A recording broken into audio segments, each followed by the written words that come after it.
To be glorified, ദൈവമഹത്വത്തിനായി. Praise the Lord. Hallelujah. പ്രിയമുള്ളവരെ, to be glorified എന്ന ഈ വചന ശുശ്രൂഷ പരമ്പരയിലേക്ക് പരിശുദ്ധ അമ്മയുടെ നാമത്തിൽ നിങ്ങളെ ഓരോരുത്തരെയും പ്രാർത്ഥനാപൂർവം സ്വാഗതം ചെയ്യുകയാണ്. നാം ഈ സമയം വളരെ പ്രധാനപ്പെട്ട ഒരു വചന ശുശ്രൂഷയിലേക്ക് കടന്നു വരുവാൻ ആഗ്രഹിക്കുകയാണ്. അത് നമ്മുടെ സമ്പത്തുമായിട്ട് ബന്ധപ്പെട്ട മേഖലയാണ്. നാം നമ്മുടെ അനുദിന ജീവിതത്തിൽ എപ്പോഴും കൈകാര്യം ചെയ്തുകൊണ്ടിരിക്കുന്ന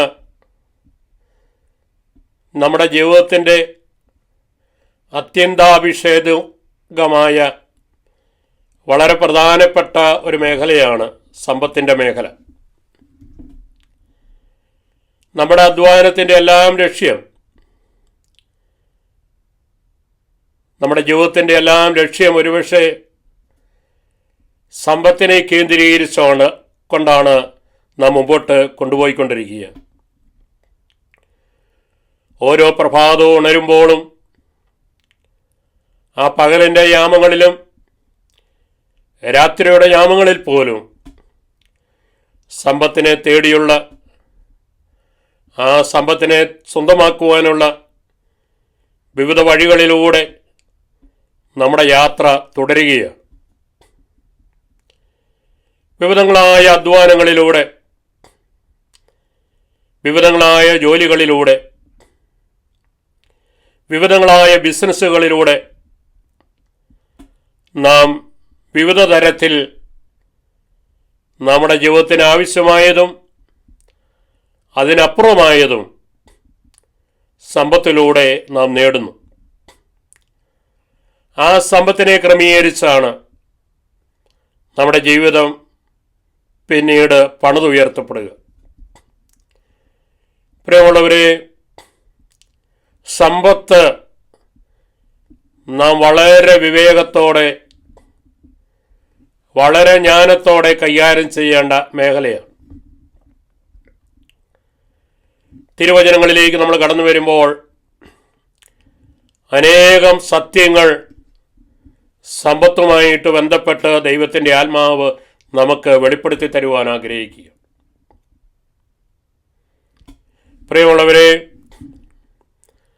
നമ്മുടെ ആത്മീയ ജീവിതത്തിൻ്റെ, നമ്മുടെ വിശ്വാസ ജീവിതത്തിൻ്റെ വളരെ പ്രധാനപ്പെട്ട ഒരു പാപത്തിൻ്റെ മേഖലയും കൂടിയാണ് ഈ സമ്പത്തിൻ്റെ മേഖല.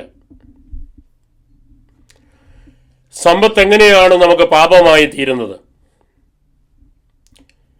നമുക്ക് ഈ ലോകത്തിൽ ജീവിക്കുവാൻ ദൈവം ക്രമീകരിക്കപ്പെട്ടിരിക്കുന്ന ആ സമ്പത്തിൻ്റെ വഴി അനേകരുടെ ജീവിതത്തിൽ അത് പാപത്തിൻ്റെ മേഖലയായിട്ട് മാറിയിരിക്കുന്നു. എങ്ങനെയാണ് നമ്മുടെ ജീവിതത്തിൽ ഈ സമ്പത്ത് പാപത്തിൻ്റെ മേഖലയായിട്ട് മാറുന്നത്? പ്രിയമുള്ളവരെ, നമ്മുടെ ജീവിതം ഒരുപക്ഷെ ഈ സമ്പത്തിനെ ലക്ഷ്യം വെച്ചുകൊണ്ടായിരിക്കാം നാം യാത്ര മുമ്പോട്ട് ക്രമീകരിച്ചിരിക്കുന്നത്.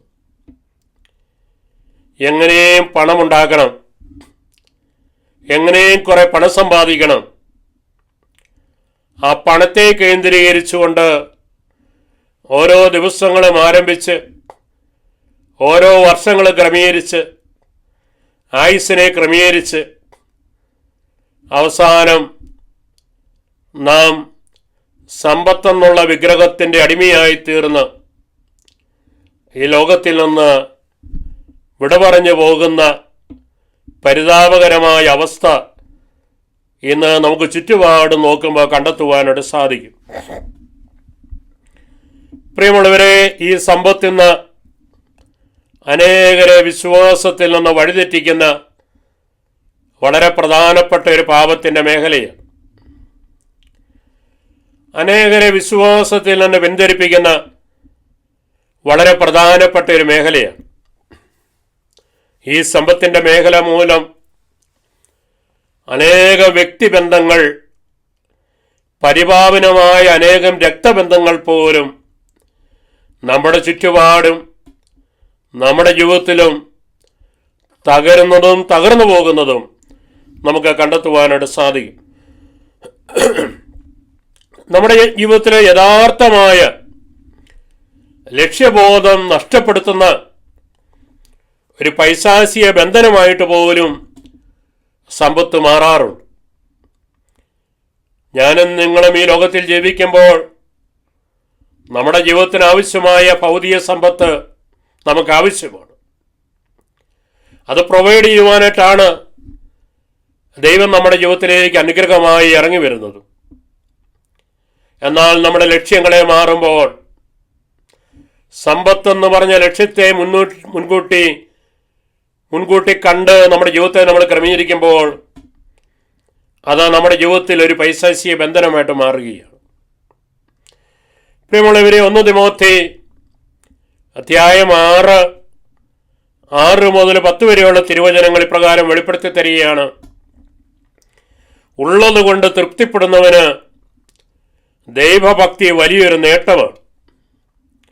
അപ്പം നമുക്ക് ഈ ലോകത്തിലായിരിക്കുമ്പോൾ, ലോകത്തിൽ നമ്മൾ ജീവിക്കുമ്പോൾ നമുക്കുണ്ടായിരിക്കേണ്ട സംതൃപ്തി, നമുക്ക് എന്താണോ ഉള്ളത് ആ ഉള്ളതിനെ സംതൃപ്തിയോടെ സ്വീകരിക്കുവാൻ ദൈവത്തിൻ്റെ ആത്മാവ് നമ്മൾക്ക് വെളിപ്പെടുത്തി തരികയാണ്. 2-ാമത്തെ വചനം പറയുകയാണ്, നാം ഈ ലോകത്തിൽ നിന്നൊന്നും കൊണ്ടുവന്നിട്ടില്ല. ഇവിടെ നിന്ന് പോകാൻ നേരം നമുക്കൊന്നും കൊണ്ടുപോകുവാനായിട്ട് സാധിക്കുകയില്ല. നാം എങ്ങനെയാണോ അമ്മയുടെ ഉദരത്തിൽ നിന്ന് ഈ ലോകത്തിലേക്ക് പിറന്നു വീണത്, അത് വെറും കൈയോടെയാണ് പിറന്നു വീണത്. ആ വെറും കൈയോടെ പിറന്നു വീണ ഞാൻ സമ്പത്തിനെ ലക്ഷ്യം വെച്ച് അനേകം കാര്യങ്ങൾ നേടിയപ്പോൾ, അനേക സമ്പത്ത് സ്വന്തമാക്കിയപ്പോൾ, പ്രിയമുള്ളവരെ, മരണത്തോടെ നാം ഈ ലോകത്തിൽ നിന്ന് വിടപറഞ്ഞു പോകുമ്പോൾ നാം ആർജിച്ചതോ നാം സ്വന്തമാക്കിയതോ ഒന്നും നമുക്ക് തിരിച്ചു കൊണ്ടുപോകുവാൻ സാധിക്കില്ല എന്ന് ദൈവത്തിൻ്റെ ആത്മാവ് നമുക്ക് വെളിപ്പെടുത്തി തരുവാൻ ആഗ്രഹിക്കുക. അടുത്ത വചനം പറയുകയാണ്, ധനവാന്മാരാകണമെന്ന് ആഗ്രഹിക്കുന്നവർ പ്രലോഭനത്തിലും കെണിയിലും അധപതനത്തിലേക്കും നാശത്തിലേക്കും തള്ളിയിടുന്ന നിരവധി വ്യാമോഹങ്ങളിലേക്ക് നിലപതിക്കുന്നു. പ്രിയമുള്ളവരെ, നാം സമ്പത്ത് നേടണം എന്നുള്ള ലക്ഷ്യത്തോടുകൂടി ധനവാന്മാരാകണം എന്ന് ആഗ്രഹിച്ചുകൊണ്ട് നാം മുമ്പോട്ട് പോകുമ്പോൾ പലതരത്തിലുള്ള പ്രലോഭനത്തില്, പലതരത്തിലുള്ള കെണിയില്, പലതരത്തിൽ നമ്മൾ അധപതനത്തിലേക്ക്, പലതരത്തിൽ നമ്മൾ നാശത്തിലേക്ക്, പലതരത്തിൽ നമ്മളെ വ്യാമോഹങ്ങളിലേക്ക് നിബന്ധിക്കപ്പെടുന്നുവെന്ന് ഈ തിരുവചനത്തിലൂടെ ദൈവത്തിൻ്റെ ആത്മാവ് നമുക്ക് വെളിപ്പെടുത്തി തരുവാൻ ആഗ്രഹിക്കുക. എന്നിട്ട് വചനം പറയുകയാണ്, എന്തെന്നാൽ ധനമോഹമാണ് എല്ലാ തിന്മകളുടെയും അടിസ്ഥാന കാരണം. എല്ലാ പാപങ്ങളുടെയും അടിസ്ഥാന കാരണം ധനമോഹമാണ് എന്ന് ദൈവത്തിൻ്റെ ആത്മാവ് നമുക്ക് വെളിപ്പെടുത്തി തരികയാണ്. അടുത്ത വചനം പറയുകയാണ്, ധനമോഹത്തിലൂടെ പലരും വിശ്വാസത്തിൽ നിന്ന് വ്യതിചലിച്ചു പോകുവാനും ഒട്ടേറെ വ്യതകളാൽ തങ്ങളെ തന്നെ മുറിപ്പെടുത്തുവാനായിട്ടും ഇടയായിട്ടുണ്ട്. അവർക്ക് നേരത്തെ വിശ്വാസമൊക്കെ ഉണ്ടായിരുന്നു, അവർ കൃപയിൽ നിന്നവരാണ്, അഭിഷേകത്തിൽ നിന്നവരാണ്. എന്നാൽ ധനത്തിൻ്റെ മോഹം അവരെ പിടിച്ചപ്പോൾ ആ ധനത്തിൻ്റെ മോഹത്തിലൂടെ ധനവാന്മാരാകണമെന്ന് ആഗ്രഹിച്ചുകൊണ്ട് മുമ്പോട്ട് പോയപ്പോൾ അത് പലതരത്തിലുള്ള പ്രലോഭനങ്ങളിലേക്കും പലതരത്തിലുള്ള കെണികളിലേക്കും പലതരത്തിലുള്ള നാശത്തിലേക്കും നമ്മളെ തള്ളിയിടുന്നുവെന്ന് ദൈവത്തിൻ്റെ ആത്മാവ് നമുക്ക് വെളിപ്പെടുത്തി തരികയാണ്. പ്രിയമുള്ളവരെ, ഇന്ന് എനിക്ക് സമ്പത്ത് ഉണ്ടാക്കണം, സമ്പത്ത് നേടണം എന്ന ചിന്തയിൽ മാത്രം ജീവിതത്തെ ക്രമീകരിക്കുന്നവരെ നമുക്ക് കാണുവാനായിട്ട് സാധിക്കും. ആഴ്ചയിൽ 7 ദിവസമുണ്ടെങ്കിലും ആ ഒരു ദിവസം, ഞായറാഴ്ച ദിവസം പോലും, കടമുള്ള സാപത്ത് ആചരിക്കുന്ന ആ ദിവസം പോലും ഇതാ സമ്പത്ത് നേടുവാനായിട്ട് ഓടിപ്പായുന്ന മനുഷ്യനെയാണ് നമുക്ക് എപ്പോഴും ചുറ്റുപാടും കാണുവാനായിട്ട് സാധിക്കുക. വിദേശ രാജ്യങ്ങളിലാണേലും നമ്മുടെ മാതൃരാജ്യങ്ങളാണേലും നമുക്ക് കാണുവാനായിട്ട് കണ്ടെത്തുന്ന വളരെ പരിതാപകരമായ ഒരു അവസ്ഥയാണത്. പ്രിയമുള്ളവരെ, നമ്മുടെ ജീവിതത്തിലേക്ക് കടന്നു വരുമ്പോൾ എങ്ങനെയാണ് സമ്പത്ത് നമുക്ക് പാപമായിട്ട് മാറുന്നത്? എങ്ങനെയാണ് സമ്പത്ത് നമുക്ക് ദൈവത്തിൻ്റെ അനുഗ്രഹം തടയപ്പെടുത്തുന്ന ബന്ധനമായിട്ട് മാറുന്നത്? പ്രിയമുള്ളവരെ, ഏതാനും മേഖലകളിലേക്ക് നമ്മൾ കടന്നു വന്നുകൊണ്ട് ധ്യാനിക്കുവാനായിട്ട് ആഗ്രഹിക്കുകയാണ്. നാം നിരവധിയായ അന്യായമായ മാർഗത്തിലൂടെ സമ്പത്ത് നേടുന്ന അനേകം വ്യക്തികളെ നമുക്ക് കണ്ടെത്തുവാനായിട്ട് സാധിക്കും. സുഭാഷിതം 16-ാം അധ്യായം 8-ാം തിരുവചനം, നീതിപൂർവം നേടിയ ചെറിയ ആദായമാണ് അനീതി വഴി നേടിയ വലിയ ആദായത്തേക്കാൾ മെച്ചം. ഇപ്പം നമുക്ക് അനീതി വഴി അനേകം ആദായം നേടാം എന്ന് വചനം പറയുക. എന്നിട്ട് വചനം കൂട്ടിച്ചേർക്കുകയാണ്, നീതിപൂർവമായ നേടിയ ആദായമാണ് ദൈവസന്നിധിയിൽ വിലയുള്ളത്, അനുഗ്രഹപ്രദമായത് എന്ന് ദൈവത്തിൻ്റെ ആത്മാവ് നമുക്ക് വെളിപ്പെടുത്തി തരുവാൻ ആഗ്രഹിക്കുകയാണ്. പിന്നീട് വചനം നമുക്ക് പറയുകയാണ്, പ്രഭാഷകന്റെ പുസ്തകത്തിൽ 21-ാം അധ്യായം 8-ാം തിരുവചനം, അന്യന്റെ പണം കൊണ്ട് വീട് പണിയുന്നവൻ തൻ്റെ ശവകുടീരത്തിന് കല്ല് ശേഖരിക്കുന്നവനെ പോലെയാണ്. അപ്പം നാം ഒരു അഴിമതിയിലൂടെ, നാം ഒരു കള്ളത്തരത്തിലൂടെ, നാം ന്യായമല്ലാത്തൊരു മാർഗത്തിലൂടെ, നാം ഒരു ചതിവിലൂടെ, നാം ഒരു കൊള്ളപ്പലിശയിലൂടെ, നാം മദ്യം വിറ്റും മയക്കുമരുന്ന് വിറ്റും പുകയില വിറ്റും ഉണ്ടാക്കുന്ന അന്യായമായ മാർഗത്തിലൂടെ ശേഖരിക്കുന്ന സമ്പത്തിനെ കുറിച്ച് വചനം പറയുകയാണ്. സമ്പത്ത് നേടാൻ പറ്റിയിരിക്കാം, അതുവഴി കുറേ സ്ഥലങ്ങളും എസ്റ്റേറ്റുകളും വീടുകളും വണ്ടികളും ഒക്കെ വാങ്ങാനായിട്ടും സുഖകരമായി ജീവിതം നയിക്കപ്പെടുവാനും സാധിച്ചേക്കാം. എന്നാൽ അന്യായമായ മാർഗത്തിലൂടെ നേടുന്ന സമ്പത്തിനെ കുറിച്ച് വചനം പറയുകയാണ്, അന്യന്റെ പണം കൊണ്ട് വീട് പണിയുന്നവൻ തൻ്റെ ശവകുടീരത്തിന് കല്ല് ശേഖരിക്കുന്നവനെ പോലെയാണ്. പ്രിയമുള്ളവരെ, നമ്മുടെ ശവകുടീരത്തിന് കല്ല് ശേഖരിക്കുന്നവനെ പോലെയാണ് ന്യായമല്ലാത്ത രീതിയിൽ സമ്പത്ത് നേടുന്ന വ്യക്തി എന്ന് ദൈവത്തിൻ്റെ ആത്മാവ് നമുക്ക് വെളിപ്പെടുത്തി തരുവാൻ ആഗ്രഹിക്കുകയാണ്. കൈക്കൂലിയിലൂടെ നേടുന്ന സമ്പത്ത്, എവിടെ നോക്കിയാലും ഒരു കാര്യം നേടണമെന്നുണ്ടെങ്കിൽ കൈക്കൂലി. അവരറിയുന്നില്ല ഇത് അവരുടെ ശവക്കല്ലറയുടെ ആണികൾ ക്രമീകരിക്കപ്പെടുന്ന, അതിലേക്ക് നയിക്കുന്ന പാതകളാണ് എന്ന് അവർ തിരിച്ചറിയുന്നില്ല. അഴിമതിയിലൂടെ നേടുന്ന സമ്പത്ത്, അന്യായമായ പലിശയിലൂടെ നേടുന്ന സമ്പത്ത്, മദ്യം വിറ്റുണ്ടാക്കുന്ന സമ്പത്ത്, മയക്കുമരുന്നിലൂടെയും പുകവലിയിലൂടെയും അത് വിറ്റ് ഉണ്ടാക്കുന്ന സമ്പത്ത്. പ്രിയമുള്ളവരെ, ഇങ്ങനെ നേടുന്ന സമ്പത്ത് നമുക്ക് തന്നെയല്ല, നമ്മുടെ വരാൻ പോകുന്ന തലമുറയ്ക്കും അത് ശാപം വരുത്തി വയ്ക്കുന്ന സമ്പത്തായിട്ട് മാറുന്നുവെന്ന് ദൈവത്തിൻ്റെ ആത്മാവ് നമുക്ക് വെളിപ്പെടുത്തി തരുവാൻ ആഗ്രഹിക്കുക. കൈക്കൂലി വാങ്ങുന്ന ഒരു വ്യക്തിയോട് ദൈവത്തിൻ്റെ വചനം പറയുകയാണ്.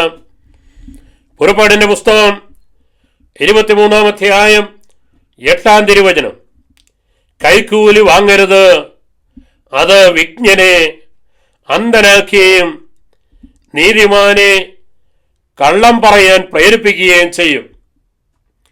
അപ്പോൾ കൈക്കൂലി വാങ്ങരുത് എന്ന് ദൈവത്തിൻ്റെ ആത്മാവ് പറയുക.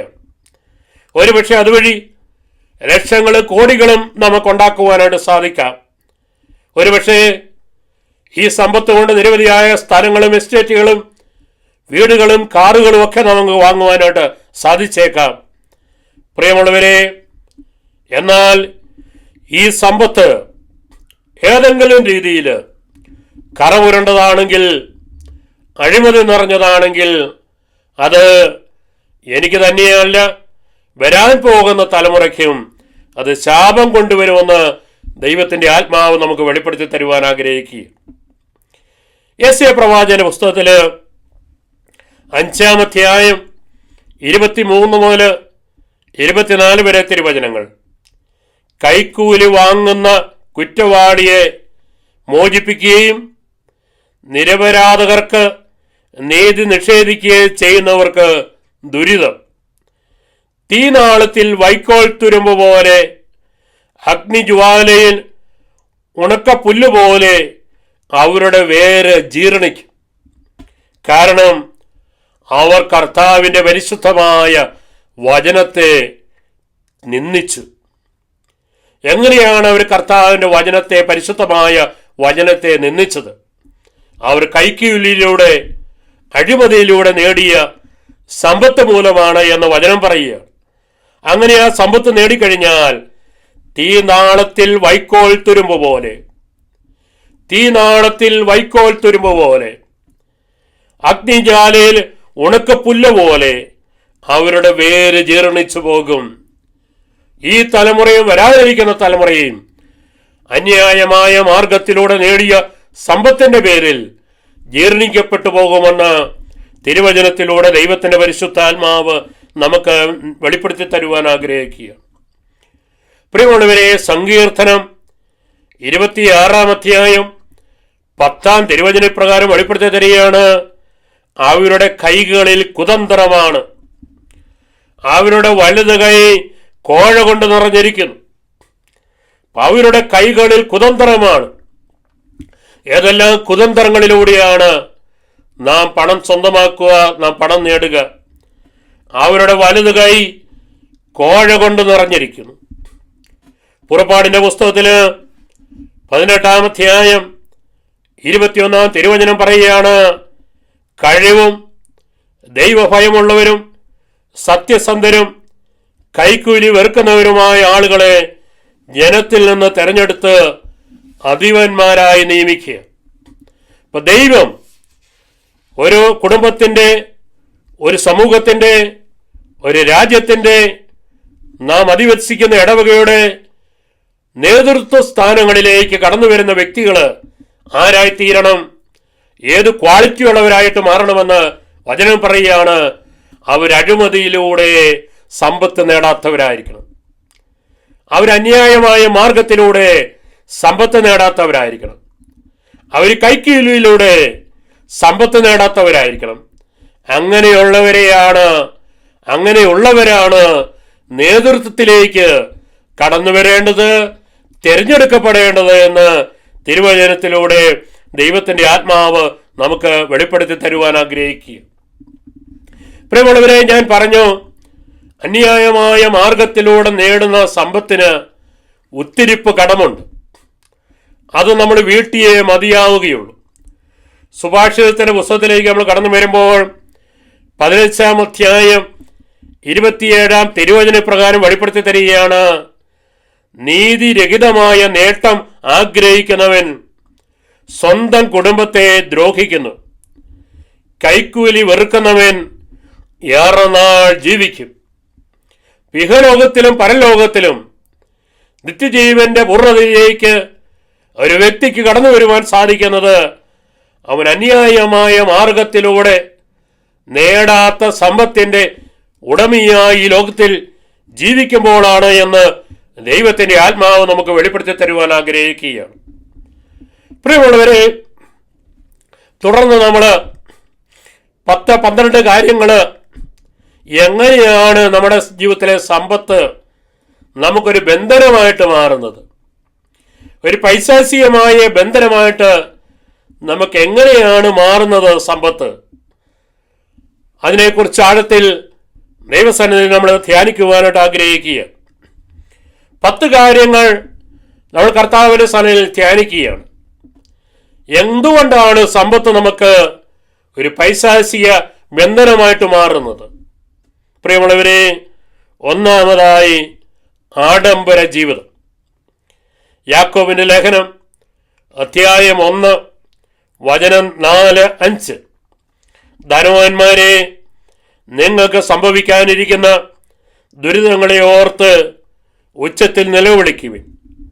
നിങ്ങളുടെ സമ്പത്ത് ക്ഷയിച്ചു കഴിഞ്ഞിരിക്കുന്നു. അവസാന നാളുകളിലേക്കാണ് നിങ്ങൾ സമ്പത്ത് ശേഖരിച്ചു വച്ചിരിക്കുന്നത്. നിങ്ങൾ ഭൂമിയിൽ ആഡംബരപൂർവ്വം സുഖലോലുപരായി ജീവിച്ചു. നാശത്തിന്റെ ദിവസത്തേക്ക് നിങ്ങളുടെ ഹൃദയത്തെ നിങ്ങൾ കൊഴുപ്പിച്ചിരിക്കുന്നു.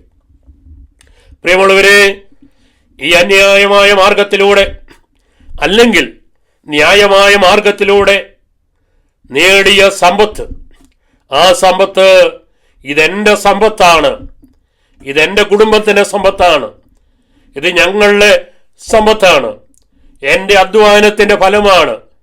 അങ്ങനെ എന്നിലേക്ക് മാത്രം ചിന്തിച്ച് എൻ്റെ കുടുംബവും ഞാനും ആഡംബരത്തിൽ മുഴുകി. എന്ന് പറഞ്ഞാൽ തൊട്ടടുത്തുള്ള ആവശ്യക്കാരനെ കാണാതെ, അവൻ്റെ ആവശ്യങ്ങളിൽ അവനെ സഹായിക്കാതെ ഞാൻ അങ്ങനെ ജീവിക്കുമ്പോൾ അതിലൂടെ ഉണ്ടാകുന്ന പരിണിത ഫലത്തെക്കുറിച്ച് വചനം പറയുകയാണ്. ധനവാന്മാരെ, നിങ്ങൾക്ക് സംഭവിക്കാനിരിക്കുന്ന ദുരിതങ്ങളെ ഓർത്ത് ഉച്ചത്തിൽ നിലവിളിക്കുവിൻ. നിങ്ങളുടെ സമ്പത്ത് ക്ഷയിച്ചു കഴിഞ്ഞിരിക്കുന്നു. അവസാന നാളുകളിലേക്കാണ് നിങ്ങൾ സമ്പത്ത് ശേഖരിച്ചു വച്ചിരിക്കുന്നത്. നിങ്ങൾ ഭൂമിയിൽ ആഡംബരപൂർവ്വം സുഖലോലുപരായി ജീവിച്ചു. നാശത്തിന്റെ ദിവസത്തിലേക്ക് നിങ്ങളുടെ ഹൃദയങ്ങളെ നിങ്ങൾ കൊഴുപ്പിച്ചിരിക്കുന്നു. പ്രിയമുള്ളവരെ, ആത്മാർത്ഥമായി ദൈവസന്നിധിയിൽ നാം കണ്ടെത്തുവാൻ പരിശുദ്ധാത്മാവിയെ തിരുവചനത്തിലൂടെ നമുക്ക് വെളിപ്പെടുത്തി തരുവാൻ ആഗ്രഹിക്കുക. രണ്ടാമതായി, സമ്പത്ത് എങ്ങനെയാണ് നമുക്ക് ബന്ധനമായിട്ട് മാറുന്നത്? നാം സമ്പത്തിൽ ആശ്രയിക്കരുത്. പ്രഭാഷകന്റെ പുസ്തകത്തില് അധ്യായം 5 വചനം 1 മുതൽ 3 വരെ, സമ്പത്തിൽ ആശ്രയിക്കരുത്. എനിക്ക് മതിയാവോളം ഉണ്ട് എന്ന് നീ മേനി പറയരുത്. സ്വന്തം കഴിവിൽ ആശ്രയിച്ച് ഹൃദയാഭിലാഷങ്ങൾക്കൊത്ത് നീ ജീവിക്കരുത്. ആരുണ്ടെന്നെ നിയന്ത്രിക്കാനെന്ന് പറയരുത്. കർത്താവ് നിന്നെ ശിക്ഷിക്കും, തീർച്ച. പ്രിയമുള്ളവരെ, ഇന്ന് അനേകരുടെ ജീവിതം സമ്പത്തിനെ കേന്ദ്രീകരിച്ചാണ്, സമ്പത്തിനെ ആശ്രയിച്ചാണ്. അവർ ചിന്തിക്കുന്നു, എന്നെ സംരക്ഷിക്കുന്നത് ഈ സമ്പത്താണ്.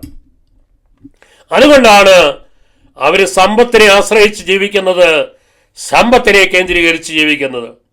പ്രിയമുള്ളവരെ, നമുക്കൊരു മാരക രോഗം വന്നു, ഒരു ഡോക്ടർക്ക് സുഖപ്പെടുത്തുവാൻ സാധിക്കത്തില്ല, ഒരു വൈദ്യശാസ്ത്രത്തിന് സുഖപ്പെടുത്തുവാൻ സാധിക്കത്തില്ല. ലോകത്തിലെ ഏത് ഹോസ്പിറ്റലിൽ കൊണ്ടുപോയാലും എൻ്റെ രോഗം സുഖപ്പെടുത്താൻ സാധിക്കില്ല എന്ന് ഞാൻ കാണുമ്പോൾ, എൻ്റെ ബാങ്കിൽ ഒരു 100 കോടി രൂപ ഉണ്ടെങ്കിലും അപ്പോൾ ഞാൻ തിരിച്ചറിയുകയാണ്, എനിക്ക് ഈ 100 കോടി രൂപ കൊണ്ടും എനിക്കൊരു പ്രയോജനവുമില്ലല്ലോ എന്നുള്ളത്. എനിക്ക് ഈ 100 കോടി രൂപ കൊണ്ടും എനിക്കൊരു പ്രയോജനവുമില്ലല്ലോ എന്ന്. അപ്പോഴാണ് ദൈവത്തിൻ്റെ പരിശുദ്ധാത്മാവ് വ്യക്തിയുടെ ഹൃദയത്തോട് സംസാരിക്കുക, സഹോദര സഹോദരി, നിന്നെ സംരക്ഷിക്കുന്നത് നിന്റെ സമ്പത്തല്ല, നിന്നെ സംരക്ഷിക്കുന്നത് നിന്റെ സമ്പത്തല്ല, നിന്നെ സംരക്ഷിക്കുന്നത് ദൈവമായ കർത്താവാണ്. അതുകൊണ്ട് വചനം പറയാണ്, നീ സമ്പത്തിൽ ആശ്രയിച്ച് നിന്റെ ജീവിതത്തെ ക്രമീകരിക്കരുത്. എനിക്ക് മതിയാവോളം ഉണ്ട് എന്ന് നീ മേനി പറയരുത്. സ്വന്തം കഴിവിൽ ആശ്രയിച്ച് ഹൃദയാഭിലാഷങ്ങൾക്കൊത്ത് നീ ജീവിക്കരുത്. ആരുണ്ടെന്നെ നിയന്ത്രിക്കാനെന്ന് പറയരുത്. കർത്താവ് നിന്നെ ശിക്ഷിക്കും, തീർച്ച. പ്രിയമുള്ളവരെ, ഇന്ന് പണമേറിക്കഴിയുമ്പോൾ, സമ്പത്ത് കുമിഞ്ഞുകൂടി കഴിയുമ്പോൾ, എന്നെ ആരുണ്ട് നിയന്ത്രിക്കാനെന്നുള്ള അഹങ്കാരത്തിന്റെ രീതിയിൽ സമ്പത്തിൽ ആശ്രയിച്ച് ജീവിതത്തെ ക്രമീകരിക്കപ്പെടുന്ന അനേകം വ്യക്തികളെ നമ്മുടെ ചുറ്റുപാട് നമുക്ക് കണ്ടെത്തുവാനായിട്ട് സാധിക്കും. Hallelujah, hallelujah. മൂന്നാമതായി, സമ്പത്ത് എങ്ങനെയാണ് നമുക്ക് ബന്ധനമായിട്ട് മാറുന്നത്. പ്രിയമുള്ളവരെ, മൂന്നാമതായി സമ്പത്തിന്റെ പേരിൽ, പണത്തിന്റെ പേരിൽ ഏത് ബന്ധവും തകർത്ത് കളയും. വളരെ ഉന്നതമായ പരിപാവനമായ ബന്ധങ്ങൾ പോലും പണത്തിന്റെ പേരിൽ തകർത്ത് കളയുന്ന കാണുവാനായിട്ട് സാധിക്കും. സ്വന്തം സഹോദരങ്ങള്, ഒരപ്പന്റെ മക്കള്, ഒരു കുടുംബത്തിൽ ഒന്നിച്ചു വളർന്നു വന്നവര്, എന്നാൽ പ്രായമായപ്പോൾ വിവാഹ ജീവിതത്തിലേക്ക് പ്രവേശിക്കപ്പെട്ടു കഴിഞ്ഞപ്പോൾ, വിവിധ കുടുംബ അന്തരീക്ഷത്തിലേക്ക് അവർ കടന്നു വന്നപ്പോൾ, ഒരു തുണ്ട് ഭൂമിക്ക് വേണ്ടി, 5 സെന്റ് ഭൂമിക്ക് വേണ്ടി, അതിരങ്ങോട്ടും ഇങ്ങോട്ടും മാറുന്നതിന് വേണ്ടി, ഒരു വീതം വെക്കുന്ന പ്രശ്നത്തിന് വേണ്ടി സ്വന്തം മക്കൾ തന്നെ കടിച്ചു കീറി പിന്നീട് ഒരിക്കലും കാണാത്ത വണ്ണം അവരകന്നു പോകുന്ന എത്രയോ പരിപാവനമായ ബന്ധങ്ങളെ നമുക്ക് കാണുവാനായിട്ട് സാധിക്കും. എത്രയോ പരിപാവനമായ സുഹൃത്ത് ബന്ധങ്ങൾ പോലും ഇന്ന് സമ്പത്തിന്റെ പേരിൽ, പണത്തിന്റെ പേരിൽ അകന്നു പോകുന്നത് നമുക്ക് കാണുവാനായിട്ട് സാധിക്കും. വിവിധങ്ങളായ വഴികളിലൂടെ പണം വ്യക്തിബന്ധങ്ങളെ തകർക്കുന്ന നമുക്ക് കാണുവാനായിട്ട് സാധിക്കും. അപ്പൊ പണത്തിന്റെ ആ ഉപയോഗം പല ബന്ധങ്ങളെയും, പല സുഹൃത്ത് ബന്ധങ്ങളെയും, ഉന്നതമായ പരിപാവനമായ രക്തബന്ധങ്ങളെ പോലും തകർത്ത് കളയുന്നു. പ്രിയമുള്ളവരെ, സമൂഹം ആദരിക്കുന്ന, ദൈവം ആദരിക്കുന്ന പരിപാവനമായ ബന്ധങ്ങൾ പോലും ഇന്ന് പണത്തിന്റെ പേരിൽ, സമ്പത്തിന്റെ പേരിൽ അകറ്റിക്കളയുന്നത് നമുക്ക് കാണുവാനായിട്ട് സാധിക്കും. മാതാപിതാക്കന്മാർ തമ്മിൽ, സഹോദരങ്ങൾ തമ്മിൽ, മക്കള് മാതാപിതാക്കന്മാർ തമ്മിൽ, ഭാര്യ ഭർത്താക്കന്മാർ തമ്മിൽ, ബന്ധുക്കാർ തമ്മിൽ, സുഹൃത്തുക്കൾ തമ്മിൽ സമ്പത്തിന്റെ പേരിൽ ബന്ധങ്ങൾ തകർക്കപ്പെടുന്നത് നമുക്ക് കണ്ടെത്തുവാനായിട്ട് സാധിക്കും. അതുകൊണ്ട് ഇതൊരു പൈശാചിക ബന്ധനമാണ് എന്ന് ദൈവത്തിന്റെ പരിശുദ്ധാത്മാവ് ഈ 3-ാം കാര്യത്തിലൂടെ നമുക്ക് വെളിപ്പെടുത്തി തരുവാൻ ആഗ്രഹിക്കുക. 4-ാമതായിട്ട് പണം എങ്ങനെയാണ് നമുക്ക് ബന്ധനമായിട്ട് മാറുന്നത്? 4-ാമതായിട്ട് നാം ചിന്തിക്കുന്നു, പണമുള്ളവരോട് മാത്രം കൂട്ടായ്മ. പണമുള്ളവരോട് മാത്രം കൂട്ടായ്മ. ഒരു ദേവാലയത്തിൽ ചെന്നു കഴിഞ്ഞാൽ ആ ദേവാലയത്തിൽ ഇരിക്കുന്നത് പണമുള്ളവരെല്ലാവരും ഒരുമിച്ചിരിക്കുന്നു. അവർ ദേവാലയം കഴിഞ്ഞിറങ്ങിയാലോ അവർ പണമുള്ളവർ തമ്മിലിരുന്ന് സംസാരിക്കുന്നു. പണമുള്ളവരുടെ കൂട്ടായ്മ എവിടെ നോക്കിയാലും, എങ്ങോട്ട് പോയാലും പാവപ്പെട്ടവൻ ഒരുമിച്ച് കൂടുന്നു, സാധാരണക്കാരൻ ഒരുമിച്ച് കൂടുന്നു, പണമുള്ളവർ ഒരുമിച്ച് കൂടുന്നു. പ്രിയമുള്ളവരെ, ഇതൊരു വലിയ ബന്ധനമാണ്. കാരണം ഞാൻ മനസ്സിലാക്കുക, പണമുള്ളവനും പണമില്ലാത്തവനെയും സാധാരണക്കാരനെയും പാവപ്പെട്ടവനെയും ഓരോരുത്തരെയും ആയിരിക്കുന്ന പോലെ അവരുടെ സമ്പത്തിനെ ആശ്രയിച്ചല്ല അവനെ സ്നേഹിക്കേണ്ടത്. അവന്റെ സമ്പത്തിന്റെ വരുമാനത്തെ ആശ്രയിച്ചല്ല നമ്മളൊരു വ്യക്തിയെ സ്നേഹിക്കേണ്ടത്. നാം എങ്ങനെയാണ് ഒരു വ്യക്തിയെ സ്നേഹിച്ചുകൊണ്ടിരിക്കുക? സമ്പത്തുള്ള വ്യക്തികളെ കണ്ടാൽ കൂടുതൽ സ്നേഹം, കൂടുതൽ ആദരവ് അവരോട് കാണിക്കാൻ നമുക്ക് കണ്ടെത്തുവാനായിട്ട് സാധിക്കും. ഒരു നല്ല ജോലിയുള്ള ഒരു വ്യക്തിയെ കണ്ടെത്തിയാൽ, നല്ല ഡിഗ്രിയുള്ള ഒരു വ്യക്തിയെ കണ്ടെത്തിയാൽ നാം അവർക്ക് കൂടുതൽ ആദരവും കൂടുതൽ സ്നേഹവും കാണിക്കുവാനായിട്ട് നമ്മൾ കാണുവാനായിട്ട് സാധിക്കും. പ്രിയമുള്ളവരെ, പണത്തിന്റെ പേരിൽ മനുഷ്യനെ തരംതിരിച്ച് കാണുക, തരംതിരിച്ചു സ്നേഹിക്കുക, തരംതിരിച്ച് പെരുമാറുക, ഇത് നമ്മുടെ ചുറ്റുപാടും, നമ്മുടെ ജീവിതത്തിലും, നമ്മുടെ ദേവാലയത്തിന്റെ ചുറ്റുപാടിലുമെല്ലാം നമുക്കത് കണ്ടെത്തുവാനായിട്ട് സാധിക്കും. ഇത് വലിയൊരു പൈശാചിക ബന്ധനമാണ്. പണം കുറഞ്ഞവരെ പുച്ഛമനോഭാവത്തോടെ നമ്മൾ കാണുക. ഒരിക്കലും നമ്മളത് ചെയ്യരുത്. പണം കുറഞ്ഞവരെ പുച്ഛമനോഭാവത്തോടെ നമ്മൾ കാണരുത്. ഞാനാണ് ആ അവസ്ഥയിലെങ്കിൽ എൻ്റെ അവസ്ഥയെക്കുറിച്ച് നാം ചിന്തിക്കണം.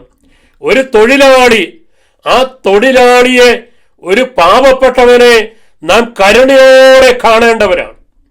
ഒരു മുതലാളിയാണെങ്കിൽ, ഒരിച്ചിരി സമ്പത്തുള്ള ഒരു വ്യക്തിയാണെങ്കിൽ, ആ സമ്പത്തുള്ള വ്യക്തി, ആ മുതലുള്ള വ്യക്തി ഒരു പാവപ്പെട്ടവനെ കാണുമ്പോൾ, ഒരു സാധാരണക്കാരനെ കാണുമ്പോൾ വളരെ കരുണയോടെ നമ്മൾ കാണണം. കാരണം എന്നെ പോലെ എൻ്റെ ശരീരത്തിലോടുന്ന അതേ രക്തമാണ് ആ മകന്റെ ശരീരത്തിലൂടെയും ആ മകളുടെ ശരീരത്തിലൂടെയും ഓടിക്കൊണ്ടിരിക്കുന്നത്. ആ മകന്റെ ജീവിതം ഇതാ ജനിച്ച കാലം മുതൽ മരണം വരെ കൂലിപ്പണി ചെയ്യുവാനായിട്ടാണ് അവ ഈ ലോകത്തിൽ മാറ്റപ്പെട്ടിരിക്കുന്നത്. പ്രിയമുള്ളവരെ, ആ മനുഷ്യന്റെ വേദനയെ, ആ കുടുംബത്തിന്റെ വേദനയെ നമ്മൾ തിരിച്ചറിഞ്ഞ് നമുക്കുള്ള സമ്പത്ത് കൊണ്ട്, നമുക്കുള്ള പണം കൊണ്ട് ആ വ്യക്തിയെ പുച്ഛിക്കാതെ സഹായിക്കുവാനുള്ള ഉന്നതമായ കൃപയുടെ അഭിഷേകം ദൈവത്തിന്റെ പരിശുദ്ധാത്മാവ് നമ്മുടെ ഹൃദയങ്ങളിൽ തരട്ടെ എന്ന് ഞാൻ പ്രാർത്ഥിക്കുകയാണ്. പ്രിയമുള്ളവരെ, ജ്ഞാനത്തിന്റെ പുസ്തകം 6-ാം അധ്യായം 7-ാം തിരുവചനപ്രകാരം വെളിപ്പെടുത്തി തരികയാണ്. സകലത്തിന്റെയും കർത്താവ് ആരെയും ഭയപ്പെടുന്നില്ല, വലിയവനെ മാനിക്കുന്നില്ല. അവിടുന്നാണ് വലിയവനെയും ചെറിയവനെയും സൃഷ്ടിച്ചത്. അവിടുന്ന് എല്ലാവരെയും ഒന്നുപോലെ സ്നേഹിക്കുന്നു. ഈ ഒരു മനോഭാവം നമ്മുടെ ഹൃദയങ്ങളിൽ രൂഢമൂലമായി ഉയർന്നു വരണം. ഇന്ന് മുതലാളി തൊഴിലാളി എന്നുള്ള ബന്ധം നല്ലതാണ്. പക്ഷേ ആ മുതലാളിയുടെ അടുത്ത് ആ തൊഴിലാളി, ആ പാവപ്പെട്ടവൻ മുണ്ട് കഴിച്ചിട്ട് കയ്യും കൂപ്പി നിൽക്കുന്ന എത്രയോ പരിതാപകരമായ ഈ ആധുനിക ലോകത്തിൽ പോലും നമ്മുടെ ചുറ്റുപാടും നമുക്കത് കണ്ടെത്തുവാനായിട്ട് സാധിക്കും. അവൻ അങ്ങനെ ആദരിച്ചില്ലെങ്കിൽ അവന് പിന്നീട് ജോലിയില്ല, അവനെ ജോലിയിൽ നിന്ന് പിരിച്ചുവിടുന്നു. പ്രിയമുള്ളവരെ, ദൈവത്തിന്റെ വചനം പറയുകയാണ്, സകലത്തിന്റെയും കർത്താവ് ആരെയും ഭയപ്പെടുന്നില്ല, വലിയവനെ മാനിക്കുന്നില്ല. അവന് സമ്പത്തുണ്ടെന്നതിന്റെ പേരിൽ, അവനൊരു മുതലാളിയാണ് എന്നതിന്റെ പേരിൽ അവനെ ദൈവം കൂടുതലായി മാനിക്കുന്നില്ല. അവിടുന്നാണ് വലിയവനെയും ചെറിയവനെയും ഒരുപോലെ സൃഷ്ടിച്ചത്.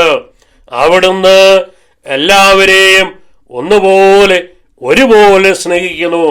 പ്രിയമുള്ളവരെ, സമ്പത്തുള്ളവരെയും സാധാരണക്കാരനെയും മുതലാളിയെയും തൊഴിലാളിയെയും കൂലിപ്പണിക്കാരനെയും എല്ലാവരെയും ദൈവം ഒരുപോലെ സ്നേഹിക്കുന്നുവെങ്കിൽ ആ ദൈവത്തിന്റെ ആത്മാവിനെ സ്വീകരിച്ച നാം ഓരോരുത്തരും നമ്മുടെ സമ്പത്തിനെ നോക്കിയല്ല മറ്റുള്ളവരുടെ മുമ്പിൽ സ്നേഹം പ്രകടിപ്പിക്കേണ്ടതെന്ന് ദൈവത്തിന്റെ ആത്മാവ് നമുക്ക് വെളിപ്പെടുത്തി തരുവാൻ ആഗ്രഹിക്കുകയാണ്.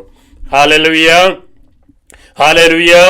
പ്രിയമുള്ളവരെ, 5-ാമതായി പണം എങ്ങനെയാണ് നമുക്ക് ബന്ധനമായി മാറുന്നത്? 5-ാമതായി നാം ധ്യാനിക്കുകയാണ് പണത്തിന്റെ പേരിൽ സംശയം.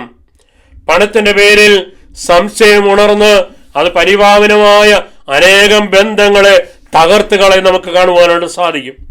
ഭാര്യ ഭർത്താക്കന്മാര് ഉള്ളു തുറന്ന് പണത്തിന്റെ മേഖലകൾ പങ്കുവയ്ക്കാത്തതിന്റെ പേരിൽ അവിടെ സംശയങ്ങൾ ഉളവായി ആ ദാമ്പത്യ ബന്ധങ്ങളിൽ വിള്ളലുകൾ ഉണ്ടാകും നമുക്ക് കണ്ടെത്തുവാനായിട്ട് സാധിക്കും. പലപ്പോഴും കുടുംബജീവിതത്തില് ഒരുപക്ഷെ ഭർത്താവിന്റെ പേരിലായിരിക്കാം അക്കൗണ്ട്, അല്ലെങ്കിൽ ഭാര്യയുടെ പേരിലായിരിക്കാം അക്കൗണ്ട്. ഏറ്റവും നല്ലത് ജോയിന്റ് അക്കൗണ്ട് നമ്മൾ ക്രമീകരിക്കപ്പെടുവാനായിട്ട് ഒരു കുടുംബജീവിതത്തിലേക്ക്, ദാമ്പത്യ ജീവിതത്തിലേക്ക് കടന്നു വരുന്നവര് ചെയ്യേണ്ട വളരെ പ്രധാനപ്പെട്ട ഒരു ദൗത്യമാണ് എന്ന് ദൈവത്തിന്റെ ആത്മാവ് നമുക്ക് വെളിപ്പെടുത്തി തരുവാൻ ആഗ്രഹിക്കുകയാണ്. സമ്പത്തുമായിട്ടുള്ള മേഖല, സമ്പത്തിന്റെ വിനിയോഗം, സമ്പത്തിന്റെ വിനിമയം, അതെല്ലാം നമ്മുടെ ജീവിത പങ്കാളിയുമായിട്ട് പങ്കുവയ്ക്കുവാനായിട്ട് ദൈവത്തിന്റെ ആത്മാവ് നമ്മളോട് ആവശ്യപ്പെടുകയാണ്.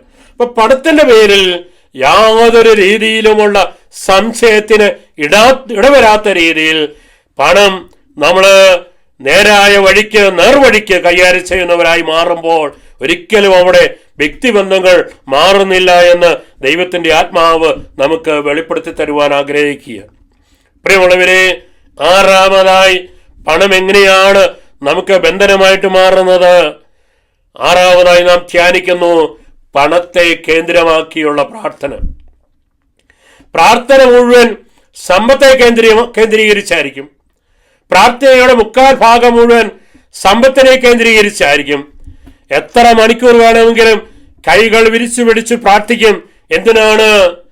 എൻ്റെ ആ സമ്പത്തിന്റെ കാര്യം നേടിക്കിട്ടുവാൻ, സമ്പത്തിന്റെ ആ വഴി ഒന്ന് തുറന്നു കിട്ടുവാൻ, സമ്പത്തിന്റെ ആ വഴികൾ ഓപ്പൺ ചെയ്ത് കിട്ടുവാൻ, ആ പണം ലഭിക്കുവാൻ, ആ ബിസിനസ് ഒന്ന് പുരോഗമിക്കുവാൻ, അതിനുവേണ്ടി എത്ര മണിക്കൂർ വേണേലും നമ്മളെ കരങ്ങൾ വിരിച്ചു പിടിച്ച് പ്രാർത്ഥിക്കും.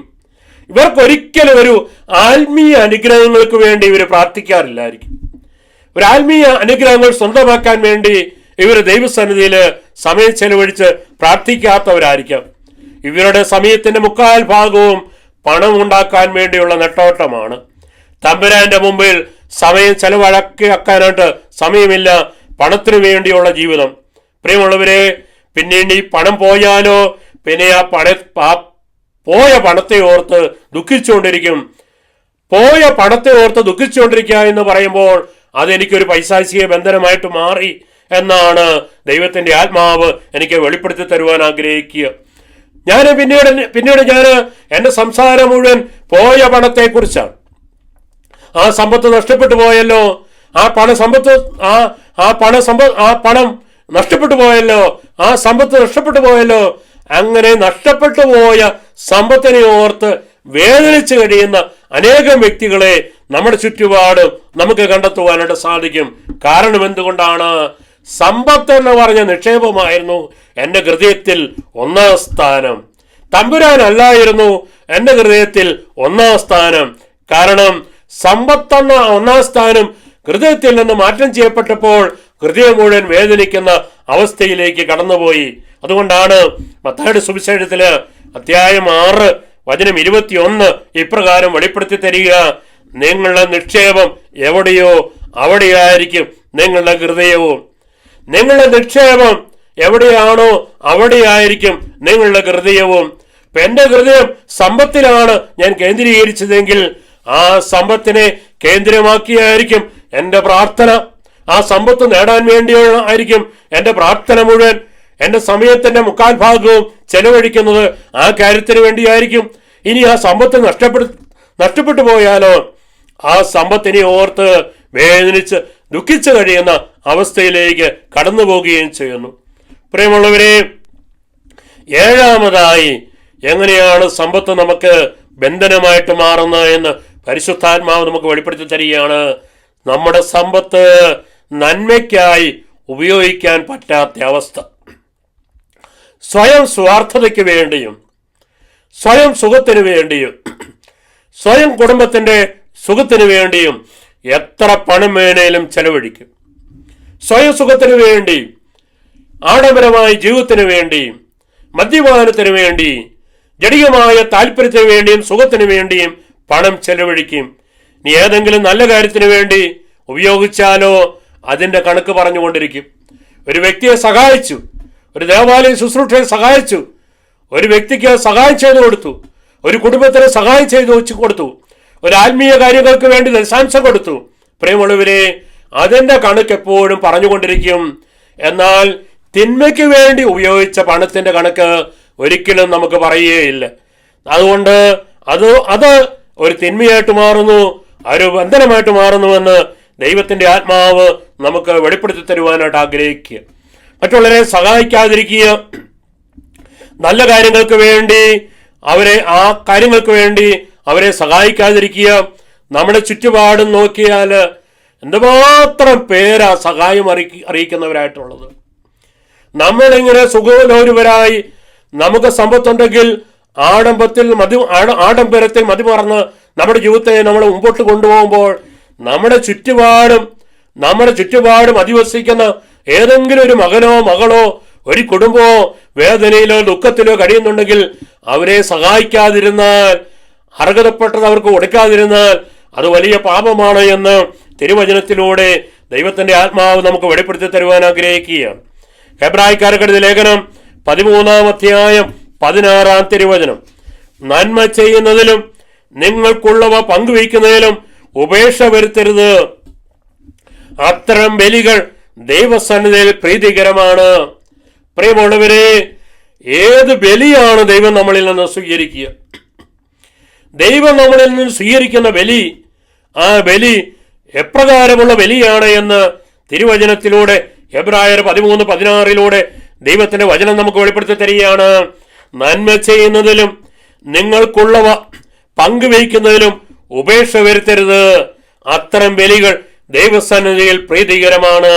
നിങ്ങൾ നന്മ ചെയ്യണം. നിങ്ങളുടെ സമ്പത്ത് കൊണ്ട്, നിങ്ങൾക്കുള്ള സമ്പത്ത് കൊണ്ട് നിങ്ങൾ പങ്കുവയ്ക്കണം. പ്രിയമുള്ളവരെ, ഈ സമ്പത്തിന്റെ ഉടമസ്ഥൻ ദൈവമാണ്, അതിന്റെ കാര്യസ്ഥൻ മാത്രമാണ് ഞാൻ. ഈ ഒരു വലിയ സത്യം നമ്മൾ തിരിച്ചറിയണം.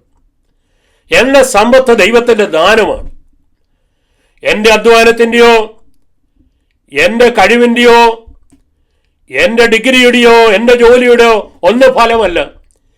എല്ലാം നമ്മൾ എടുത്തു നോക്കിയാൽ, ധ്യാനിച്ചാൽ നമുക്ക് കണ്ടെത്തുവാനായിട്ട് സാധിക്കും, ദൈവം തരാത്തതായി നമ്മുടെ ജീവിതത്തിൽ ഒന്നുമില്ല. പ്രാഥമികമായി സമ്പത്തിനെ കുറിച്ച് നമ്മൾ ധ്യാനിക്കുമ്പോൾ ദൈവം തന്ന ദാനമാണ് ഈ സമ്പത്ത്. അതുകൊണ്ട് ഈ ദൈവം തന്ന ദാനമാണ് ഈ സമ്പത്തെങ്കിൽ ഇതിൻ്റെ ഉടമസ്ഥൻ എപ്പോഴും ദൈവമാണ്. അതിൻ്റെ ഒരു കാര്യസ്ഥൻ മാത്രമാണ് ഞാൻ. നല്ലൊരു കാര്യസ്ഥനെ പോലെ ദൈവം എന്നെ ഏൽപ്പിച്ചിരിക്കുന്ന സമ്പത്തിനെ ഞാൻ ഉപയോഗിക്കുമ്പോഴാണ് ഞാൻ ഒരു ക്രിസ്ത്യാനിയായി മാറുന്നത്, ഞാനൊരു വിശ്വാസിയായിട്ട് മാറുന്നത്.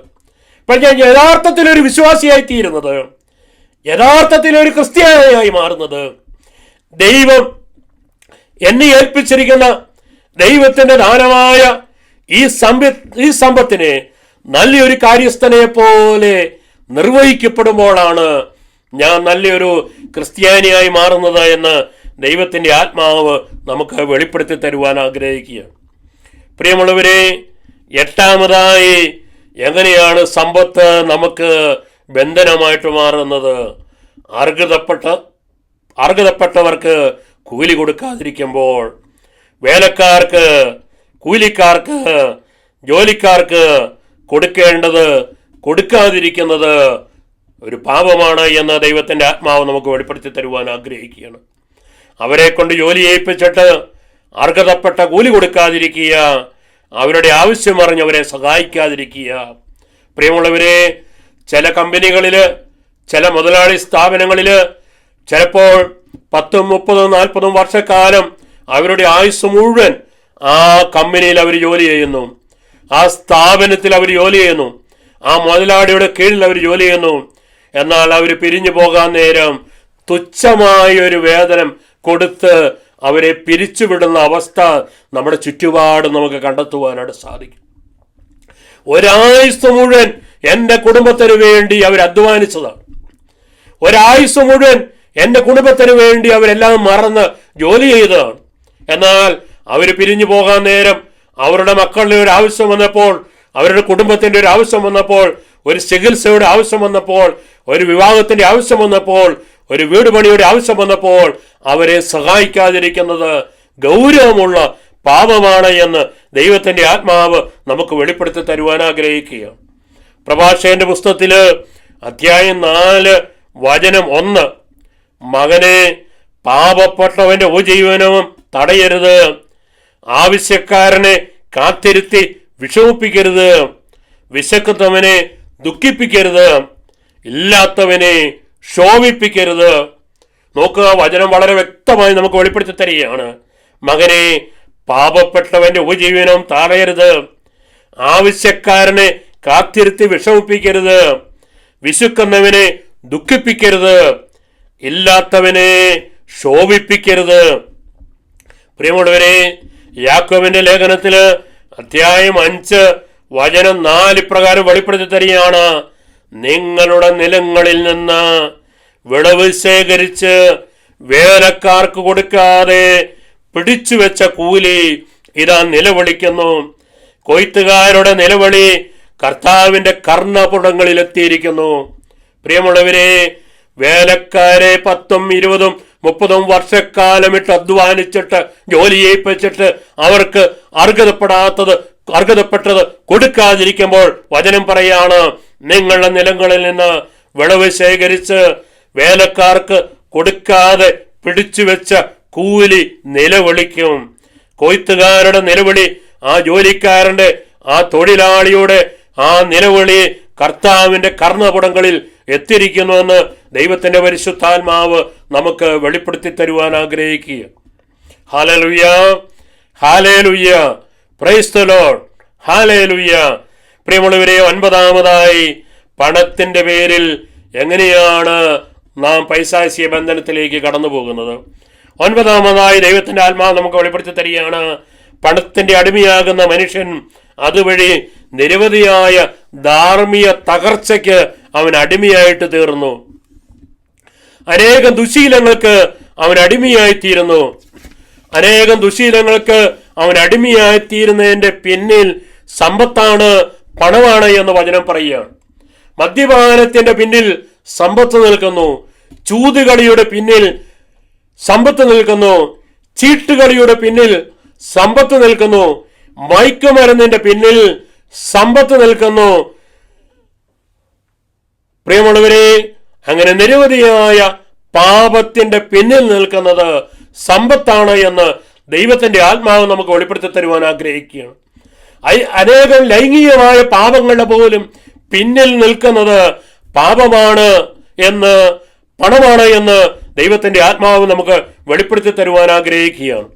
1 തിമോത്തി അധ്യായം 6 വചനം 10. എന്നാൽ ധനമോഹമാണ് എല്ലാ തിന്മകളുടെയും അടിസ്ഥാന കാരണം. നമ്മൾ മീഡിയ നോക്കുമ്പോൾ, പത്രമാസികൾ വായിക്കുമ്പോൾ ഈ ധനമോഹം ആഗ്രഹിച്ച് മുമ്പോട്ട് പോയ എത്രയോ വ്യക്തികളാണ് പാപത്തിന്റെ പടുകുഴിയിൽ വീണവരായിട്ട് നമുക്ക് കാണുക. നമ്മുടെ ചുറ്റുപാടും ഈ ധനത്തെ മോഹിച്ച് ധനമുണ്ടാക്കണം, ധനം നേടണം, ധനമാണ് ആശ്രയം, ധനത്തിനു വേണ്ടിയുള്ള നെട്ടോട്ടത്തിൽ എത്രമാത്രം ഏതെല്ലാം രീതിയിൽ പാപത്തിന്റെ അടിമത്തത്തിലേക്ക് വഴുതി വീണവരെ നമ്മുടെ ചുറ്റുപാട് നമുക്ക് കണ്ടെത്തുവാനായിട്ട് സാധിക്കും. അടുത്ത വചനം പറയുകയാണ്, ധനമോഹത്തിലൂടെ പലരും വിശ്വാസത്തിൽ നിന്ന് വ്യതിചലിച്ചു പോകുവാനും ഒട്ടേറെ വിധങ്ങളാൽ തങ്ങളെ തന്നെ മുറിപ്പെടുത്തുവാനായിട്ടും ഇടയായിട്ടുണ്ട്. ഹല്ലേലൂയ. പ്രിയമുള്ളവരെ, 10ാമതായി സമ്പത്ത് എങ്ങനെയാണ് നമുക്ക് വിഗ്രഹമായി മാറുന്നത്? സമ്പത്ത് എങ്ങനെയാണ് നമുക്ക് ബന്ധനമായിട്ട് മാറുന്നത്? വചനം പറയുകയാണ്, ദൈവത്തിന്റെ ആത്മാവ് നമുക്ക് വെളിപ്പെടുത്തി തരികയാണ്. പണത്തെ 1ാം സ്ഥാനത്ത് നമ്മൾ ക്രമീകരിക്കുന്നു.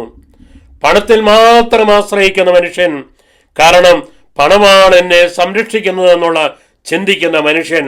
പ്രിയമുള്ളവരെ, ലൂക്കായുടെ സുവിശേഷത്തില് 12ാം അധ്യായം 16 മുതൽ 21 വരെ തിരുവചനത്തിലൂടെ ഈശോ വളരെ വ്യക്തമായിട്ട് സമ്പത്തിൽ മാത്രം ആശ്രയിക്കുന്ന ഒരു വ്യക്തിയെക്കുറിച്ച് തിരുവചനം വളരെ വ്യക്തമായിട്ട് നമുക്ക് വെളിപ്പെടുത്തി തരികയാണ്. മനുഷ്യജീവിതം സമ്പത്ത് കൊണ്ടല്ല ധന്യമാകുന്നത്. ഈശോ ഒരു ഉപമ അവരോട് പറഞ്ഞു. പ്രിയമുള്ളവരെ, ആദ്യത്തെ വചനം ഈശോ പറയുകയാണ്, മനുഷ്യജീവിതം ധന്യമാകുന്നത് സമ്പത്ത് കൊണ്ടല്ല. മനുഷ്യജീവിതം ധന്യമാകുന്നത് സമ്പത്ത് കൊണ്ടല്ല. മനുഷ്യജീവിതം ധന്യമാകുന്നത് സമ്പത്ത് കൊണ്ടല്ല. ഈശോ ഒരു ഉപമ അവരോട് പറഞ്ഞു. ഒരു ധനികന്റെ കൃഷിസ്ഥലം സമർത്ഥമായ വിളവ് നൽകി. അവൻ ഇങ്ങനെ ചിന്തിച്ചു, ഞാൻ എന്ത് ചെയ്യും? ഈ ധാന്യം മുഴുവൻ സൂക്ഷിക്കാൻ എനിക്ക് സ്ഥലമില്ലല്ലോ. അവൻ പറഞ്ഞു, ഞാൻ ഇങ്ങനെ ചെയ്യും, എൻ്റെ അറപ്പുരകൾ പൊളിച്ച് കൂടുതൽ വലിയവ ഞാൻ പണിയും. അതിൽ എൻ്റെ ധ്യാനവും വിഭവങ്ങളും ഞാൻ സംരംഭിക്കും.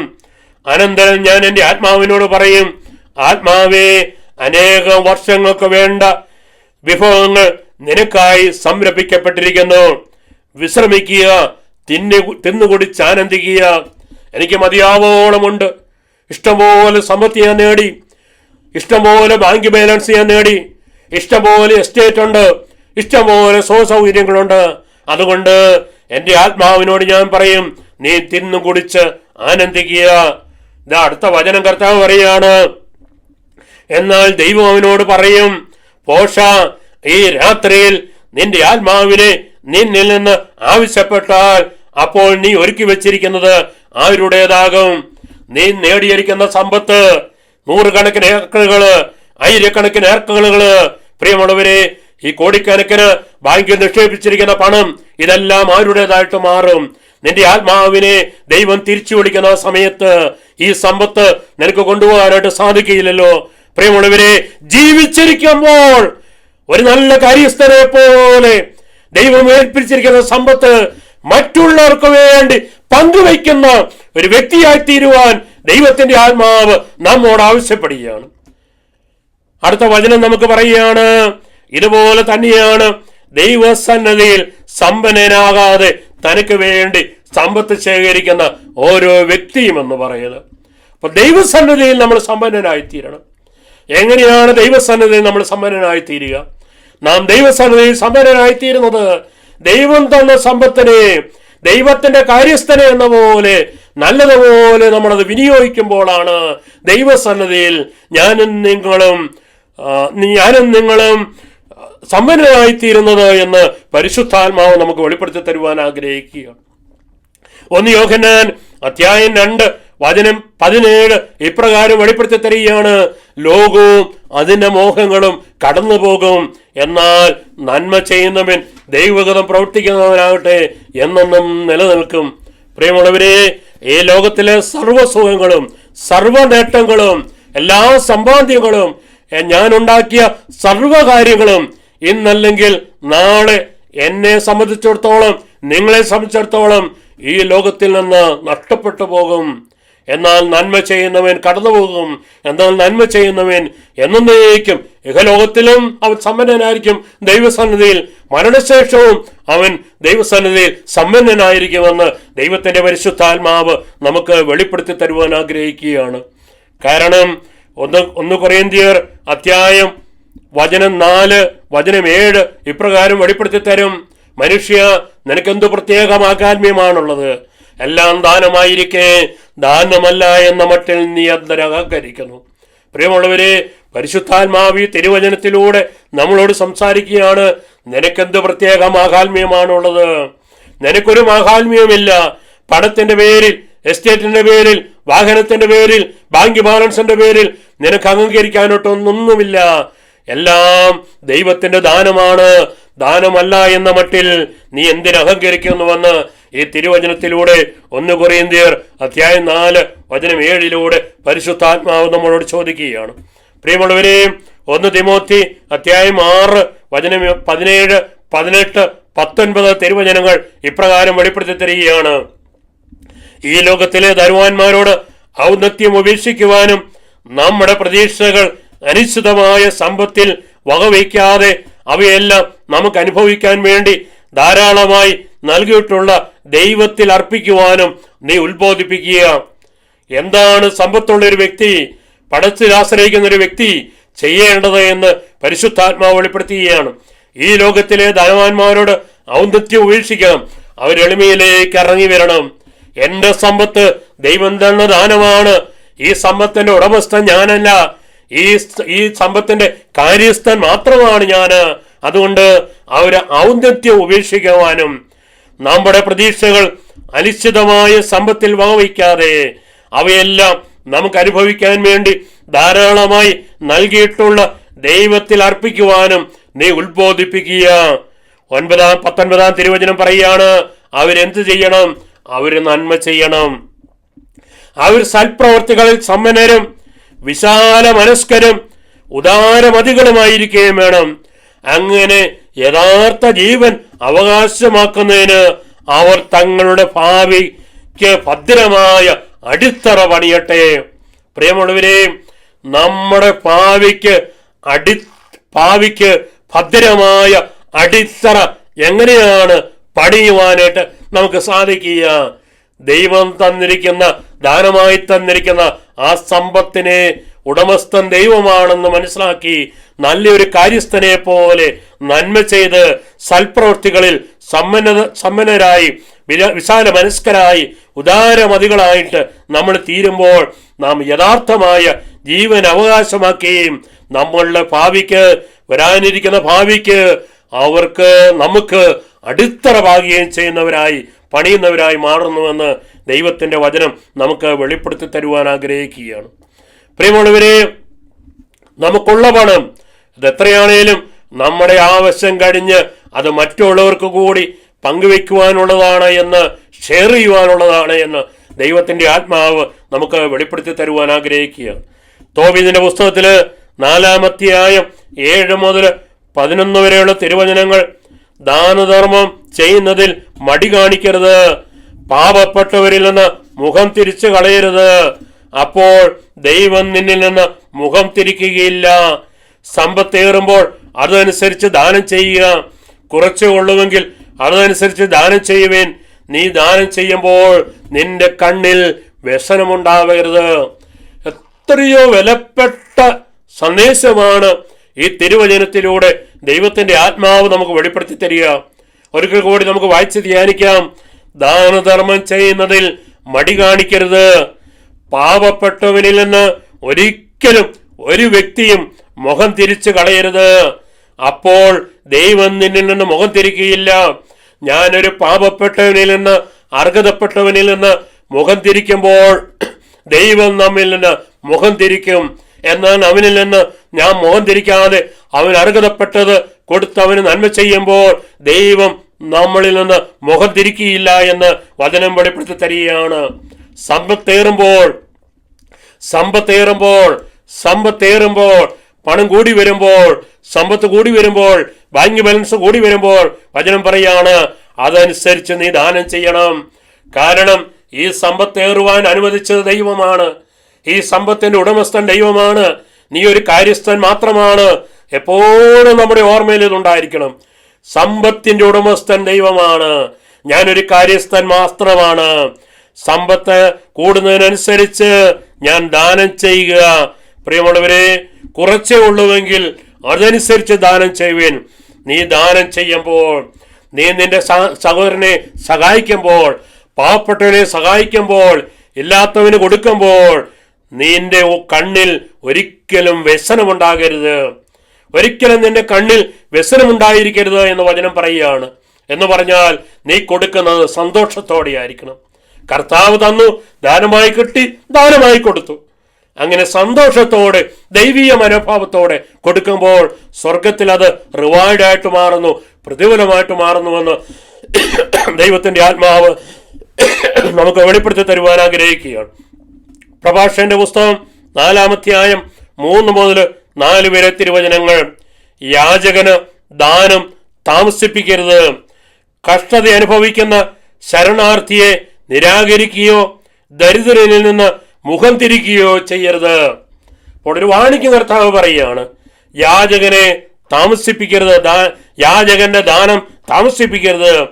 കഷ്ടത അനുഭവിക്കുന്ന ശരണാർത്ഥിയെ നിരാകരിക്കുകയോ ദരിദ്രനിൽ നിന്ന് മുഖം തിരിക്കുകയോ അരുത്. പ്രിയമുള്ളവരെ, മലാക്കിയുടെ പുസ്തകത്തില് 3-ാം അധ്യായം 10 മുതൽ 11 വരെ തിരുവചനങ്ങൾ പറയുകയാണ്, ദശാംശം മുഴുവൻ കലവറയിലേക്ക് കൊണ്ടുവരുവിൻ. എന്റെ ആലയത്തിൽ ഭക്ഷണമുണ്ടാകട്ടെ. ഞാൻ നിങ്ങൾക്കായി സ്വർഗ കവാടങ്ങൾ തുറന്ന് അനുഗ്രഹം വർഷിക്കയില്ലേ എന്ന് നിങ്ങൾ പരീക്ഷിക്കുവിൻ. വചനത്തിലൂടെ ദൈവത്തിന്റെ ആത്മാവ് നമ്മളോട് പറയുകയാണ്, നമ്മുടെ ദശാംശം അത് 10% ദശാംശം ഞാൻ മാറ്റിവെക്കണം. ആത്മീയ ശുശ്രൂഷകൾക്ക് വേണ്ടി, മറ്റുള്ളവരെ സഹായിക്കുന്നതിന് വേണ്ടി. 100 രൂപ ഉണ്ടെങ്കിൽ 10 രൂപ ഞാൻ മാറ്റിവെക്കണം. $100 ഉണ്ടെങ്കിൽ $10 ഞാൻ മാറ്റിവെക്കണം. ആ $10 ദൈവത്തിൻ്റെതാണ്. $100 നേടുവാനും എനിക്ക് ആയുസ്സും ആരോഗ്യവും തന്നത് ദൈവമാണ്.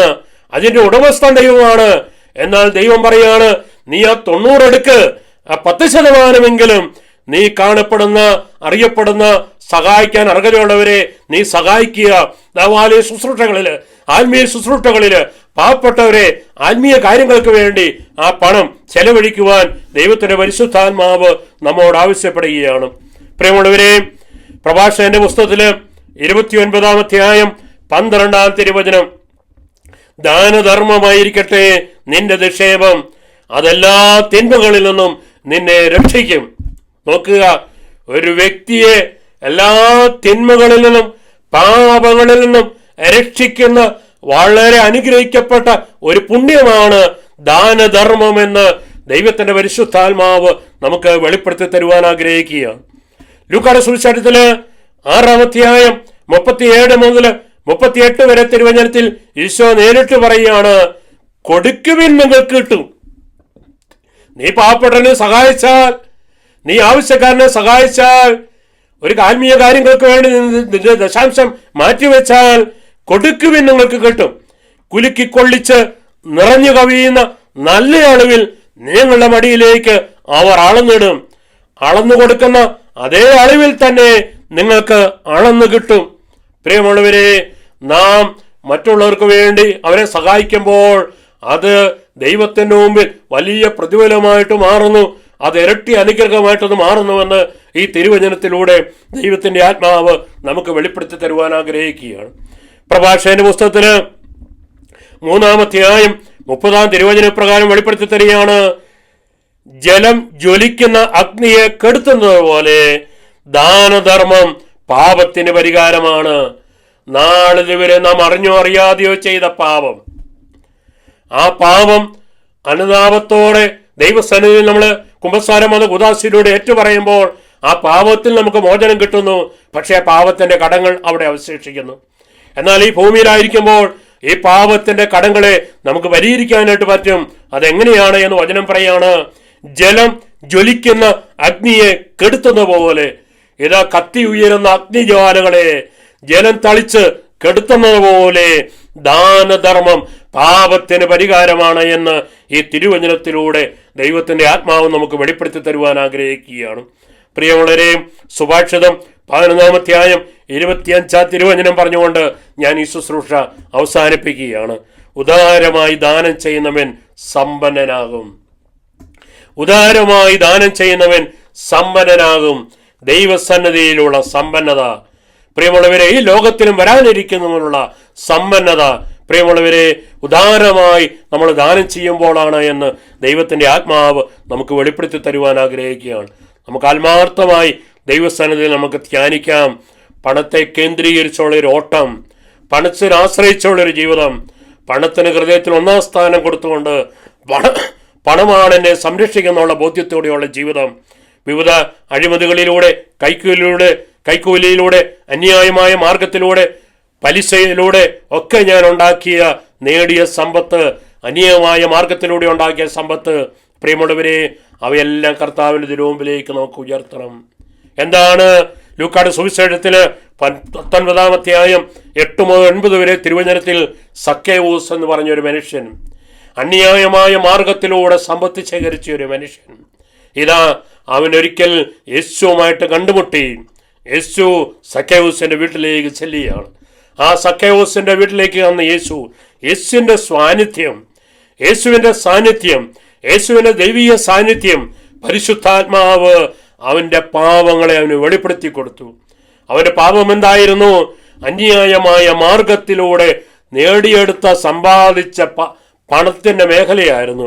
നമുക്കൊന്ന് വായിക്കാം, ധ്യാനിക്കാം. വിശുദ്ധ ലൂക്കായുടെ സുവിശേഷത്തിലെ 19-ാം അധ്യായം 8 മുതൽ 9 വരെ തിരുവചനങ്ങൾ. സക്കേവൂസ് എഴുന്നേറ്റ് നിന്ന് പറഞ്ഞു, കർത്താവേ, ഇതാ ഞാൻ എൻ്റെ സ്വത്തിന്റെ പകുതി ഞാൻ ദരിദ്രർക്ക് കൊടുക്കുന്നു. ഞാൻ ആരുടെയെങ്കിലും വക വഞ്ചിച്ചെടുത്തിട്ടുണ്ടെങ്കിൽ 4 ഇരട്ടിയായിട്ട് തിരിച്ചു കൊടുക്കുന്നു. യേശു അവരോട് പറഞ്ഞു, ഈ ഭവനത്തിന് രക്ഷ കൈവന്നിരിക്കുന്നു. നഷ്ടപ്പെട്ടതിനെ കണ്ടെത്തി രക്ഷിക്കുവാനാണ് ഞാൻ വന്നത്. പ്രിയമുള്ളവരെ, അന്യായമായ മാർഗത്തിലൂടെ പണം നാം സ്വന്തമാക്കിയിട്ടുണ്ടെങ്കിൽ, ന്യായമല്ലാത്ത രീതിയിൽ നാം പണം സ്വന്തമാക്കിയിട്ടുണ്ടെങ്കിൽ, കള്ളത്തരത്തിലൂടെ, വഞ്ചനയിലൂടെ, കൈക്കൂലിയിലൂടെ, അഴിമതിയിലൂടെ, കൊള്ളപ്പലിശയിലൂടെ ഞാൻ പണം സ്വന്തമാക്കിയിട്ടുണ്ടെങ്കിൽ, ഇതാ ദൈവത്തിന്റെ ആത്മാവ് നമുക്ക് വെളിപ്പെടുത്തി തരികയാണ്. സക്കേവൂസ് എഴുന്നേറ്റ് എന്ന് പറഞ്ഞു, കർത്താവേ, ഇതാ ഞാൻ എൻ്റെ സ്വത്തിന്റെ പകുതി ഞാൻ ദരിദ്രർക്ക് കൊടുക്കുന്നു. കാരണം ഈ സ്വത്ത് മുഴുവൻ അന്യായമായ മാർഗത്തിലൂടെ ഉണ്ടാക്കിയ സ്വത്താണ്. അതുകൊണ്ട് ഈ സ്വത്തിന്റെ പകുതി മുഴുവൻ ഞാൻ വീതിച്ച് ആ സ്വത്തില്ലാത്തവർക്ക്, ദരിദ്രർക്ക് വിധിച്ചു കൊടുക്കുന്നു. ഞാൻ ആരുടെയെങ്കിലും വക വഞ്ചിച്ചെടുത്തിട്ടുണ്ടെങ്കിൽ അത് 4 ഇരട്ടിയായിട്ട് ഞാൻ തിരിച്ചു കൊടുക്കുന്നു. പ്രിയമുള്ളവരെ, അങ്ങനെ അവൻ ചെയ്ത സമ്പത്തിന്റെ അന്യായമായ മാർഗത്തിലൂടെയുള്ള ആ പാപത്തിന് പരിഹാരം ചെയ്യുവാൻ തയ്യാറായപ്പോൾ യേശു അവനോട് പറഞ്ഞു, ഇന്ന് ഈ ഭവനത്തിന് രക്ഷ കൈവന്നിരിക്കുന്നു. നഷ്ടപ്പെട്ടതിനെ കണ്ടെത്തി രക്ഷിക്കുവാനാണ് മനുഷ്യപുത്രൻ വന്നിരിക്കുന്നത്. പ്രിയമുള്ളവരെ, നമുക്ക് പ്രാർത്ഥിക്കാം. നമ്മുടെ കണ്ണുകളെ നമുക്ക് അടയ്ക്കാം. കർത്താവിൻ്റെ തിരുമുമ്പിലേക്ക്, തിരുസന്നിധിയിലേക്ക് നമ്മുടെ ജീവിതത്തെ നമുക്ക് സമർപ്പിക്കാം.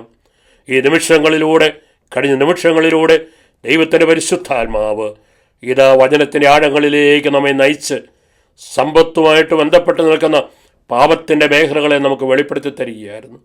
പ്രിയമുള്ളവരെ, നമുക്ക് തീരുമാനമെടുക്കാം. നമ്മുടെ സമ്പത്തിൻ്റെ ഉടമസ്ഥൻ ദൈവമാണ്. ഞാനും നിങ്ങളും നാം ഓരോരുത്തരും ഒരു കാര്യസ്ഥൻ മാത്രമാണ്. ആ കാര്യസ്ഥൻ ദൈവം ആഗ്രഹിക്കുന്ന പോലെ പണത്തെ വിനിയോഗിക്കുവാനുള്ള വലിയ അഭിഷേകം കർത്താവേ, നിന്റെ പ്രിയപ്പെട്ട മക്കൾക്ക് ഇപ്പോൾ കൊടുത്ത് അനുഗ്രഹിക്കണമേ എന്ന് പ്രാർത്ഥിക്കുന്നു. ഈശോയെ, ഏതെങ്കിലും തരത്തിൽ അന്യായമായ മാർഗത്തിലൂടെ സമ്പത്ത് നേടി വിട്ടുണ്ടെങ്കിൽ കർത്താവെ, അതിന് പരിഹാരം ചെയ്യുവാൻ എന്താണോ നീ ആഗ്രഹിക്കുന്നത് അത് ചെയ്യുവാനുള്ള ഉന്നതമായ സക്കേവൂസിൻ്റെ ഉപമയിലൂടെ സക്കയൂസിന്റെ ജീവിതത്തിലൂടെ നീ ഞങ്ങൾക്ക് വെളിപ്പെടുത്തി തന്ന ആ വലിയ അഭിഷേകം കർത്താവെ ഇവരുടെ ഹൃദയങ്ങൾക്കും അവിടുന്ന് പകർന്നു കൊടുക്കണമേ എന്ന് പ്രാർത്ഥിക്കുന്നു. കർത്താവെ, സമ്പത്തല്ല ഞങ്ങളെ സംരക്ഷിക്കുന്നത്, അങ്ങാണ് ഞങ്ങളെ സംരക്ഷിക്കുന്നുള്ള ആ വലിയ സത്യം തിരിച്ചറിയുവാനും, ഒരു രൂപ പോലും, ഒരു ഡോളർ പോലും, ഒരു നയാ പൈസ പോലും അന്യായമായ മാർഗത്തിലൂടെ ഞാൻ നേടുകയില്ല എന്നുള്ള ഉറച്ച ബോൾഡായിട്ടുള്ള തീരുമാനം എടുക്കുവാനുള്ള വലിയ അഭിഷേക ശക്തി നിന്റെ പ്രിയപ്പെട്ട മക്കൾക്ക് ഇപ്പോൾ തന്നെ പ്രദാനം ചെയ്യണമേ എന്ന് പ്രാർത്ഥിക്കുന്നു. കർത്താവെ, അതോടൊപ്പം തന്നെ ഞങ്ങളുടെ പണത്തിനനുസരിച്ച്, സമ്പാദ്യത്തിനനുസരിച്ച് മറ്റുള്ളവരെ സഹായിക്കുവാൻ 10% ദശാംശം മാറ്റിവെച്ച് ആത്മീയ കാര്യങ്ങൾക്ക് വേണ്ടി ഉപയോഗിക്കുവാൻ, മറ്റുള്ളവരുടെ നന്മയ്ക്ക് വേണ്ടി ഉപയോഗിക്കുവാൻ, അർഹതപ്പെട്ടവരെ സഹായിക്കുവാനുള്ള ഉന്നതമായ അഭിഷേകം ഓരോ മകന്റെ മേലും മകളുടെ മേലും ആ തീരുമാനമെടുക്കുവാനുള്ള അഭിഷേകത്തിന്റെ ശക്തി ഇപ്പോൾ തന്നെ നീ വർഷിക്കപ്പെടണമേ എന്ന് പ്രാർത്ഥിക്കുന്നു. കർത്താവ്, ഏതെങ്കിലും കുടുംബങ്ങൾ, ഏതെങ്കിലും വ്യക്തികൾ അന്യായമായ മാർഗത്തിലൂടെ സമ്പത്ത് നേടി പൈശാചികമായ ബന്ധനം, സാത്താന്റെ പ്രവർത്തനം അവരുടെ കുടുംബത്തിൽ, അവരുടെ വ്യക്തിപരമായ ജീവിതത്തിൽ അവരെ തകർക്കുന്ന, അവരെ നാശത്തിലേക്ക് തള്ളിയിടുന്ന, രോഗത്തിലേക്ക് തള്ളിയിടുന്ന പൈശാചിക പീഡയായിട്ട് മാറിയിട്ടുണ്ടെങ്കിൽ, പൈശാചികമായ ബന്ധനമായിട്ട് മാറിയിട്ടുണ്ടെങ്കിൽ, പിതാവായ ദൈവമേ, യേശു ക്രിസ്തുവിന്റെ തിരുമുറിവിന്റെയും തിരുരക്തത്തിന്റെയും കുരിശുമരണത്തിന്റെയും ഉത്ഥാനത്തിന്റെയും അനന്തമായ യോഗ്യതയാൽ യേശുവിന്റെ നാമത്തിൽ ആ ബന്ധനത്തെ ഇപ്പോൾ തന്നെ ബന്ധിച്ച് ശാസിച്ച് കുരിശിന്റെ അടിയിലേക്ക് അട്ടിപ്പായിക്കുന്നു പരിശുദ്ധ അമ്മയുടെ മാധ്യസ്ഥം വഴി. പിതാവേ, എല്ലാ കുടുംബങ്ങളെയും അനുഗ്രഹിക്കണമേ, എല്ലാ വ്യക്തികളെയും അനുഗ്രഹിക്കണമേ. ഈശോയെ, എല്ലാ കുടുംബങ്ങളെയും എല്ലാ വ്യക്തികളെയും അനുഗ്രഹിക്കണമേ. പരിശുദ്ധാത്മാവേ, ഓരോ മകനെയും മകളെയും അവിടുന്ന് ഗൈഡ് ചെയ്യണമേ എന്ന് പ്രാർത്ഥിക്കുന്നു. ഈ പ്രാർത്ഥന യേശുവിന്റെ നാമത്തിൽ പരിശുദ്ധ അമ്മയോട് ചേർന്ന് പിതാവിന്റെ കരങ്ങളിൽ ഏൽപ്പിക്കുന്നു, സമർപ്പിക്കുന്നു. നിത്യം പിതാവും പുത്രനും പരിശുദ്ധാത്മാവുമായി സർവീശ്വര. Amen. Praise the Lord. Hallelujah. Praise the Lord. തമ്പുരാൻ നിങ്ങളെ ഓരോരുത്തരെയും അനുഗ്രഹിക്കട്ടെ. ഹല്ലേലൂയ. Praise the Lord.